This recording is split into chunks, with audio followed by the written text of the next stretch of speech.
पंक्तियों से आपने पूर्ण किया। Shri GS Pon ji.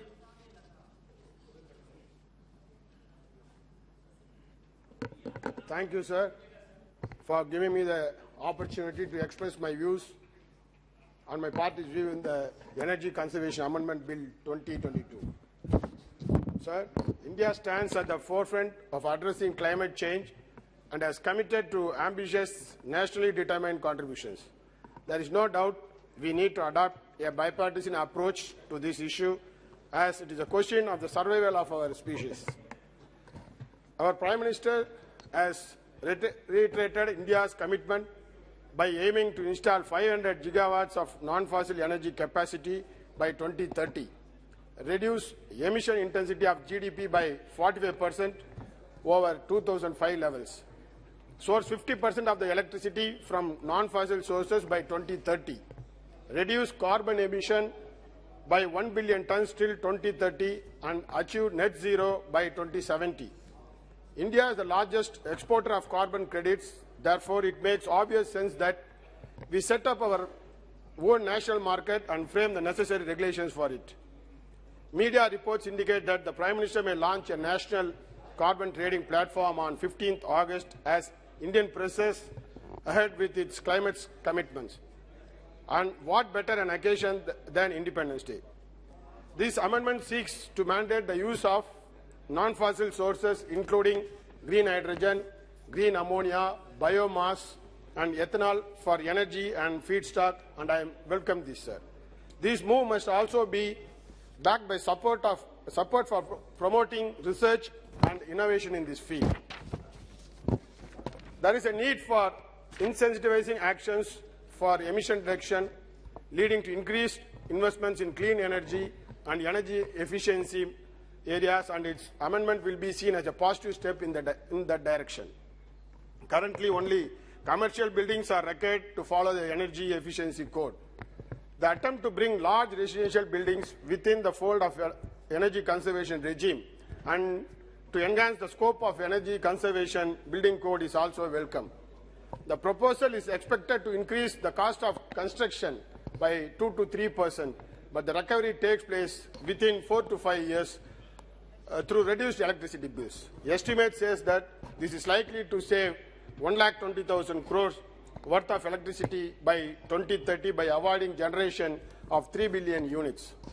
While the proposal of the Act to indulge larger residential buildings is with an aim to promote sustainable habitats, we must ensure that this does not create a regulatory quagmire that causes the industry to run from pillar to pillar and post to post. Let us ensure that we are creating an easy single window system that does not make the process of compliance difficult. We must make this, sir. And also, you also want to increase members in the Governing Council of Bureau of Energy Efficiency, but once again, why is the representation of the states are so poor? Why not accommodate more members for the states, sir? And I welcome the move to empower the state electricity regulatory commissions to make regulations for smooth discharge of its functions, as I believe state governments will have a very vital role to play in achieving the goals of energy conservancy. Many highly industrialized states are ready to take the lead in increasing generation of renewable energy and imposing strong green laws. For example, Tamil Nadu, under the able leadership of our Honorable Chief Minister, Mr. M.K. Stalin, is exploring avenues and opportunities to develop our renewable energy infrastructure. I sincerely hope that the Union government will strengthen our efforts and support us in this regard, sir. Our CM M.K. Stalin has repeatedly urged the Union government to come out with strong, viable policies to boost renewable energy generation and promote energy conservancy. Tamil Nadu has been a pioneer in promoting renewable energy sources which are eco-friendly and non-exhaustive. The state is blessed with hot weather, vast coastline and strong wind potential that are yet to be fully exploited to meet its energy requirement. So I seek the support of the Union government in ensuring that this bill provides sufficient autonomy to state agencies to draft policy and frameworks to mandate a shift to green energy. While I welcome this bill and the ambitious endeavour to protect our environment, we must also be aware of the fact that simply imposing rules and regulations on energy consumption alone will not suffice. The spirit and policy of this bill must also be a platform for us to discuss how our mere energy conservation alone won't help us to tackle the climate change. India committed to creating an additional carbon sink by increasing tree and forest cover to reduce CO2 emission to 550 metric tons by 2030. But where does that stand?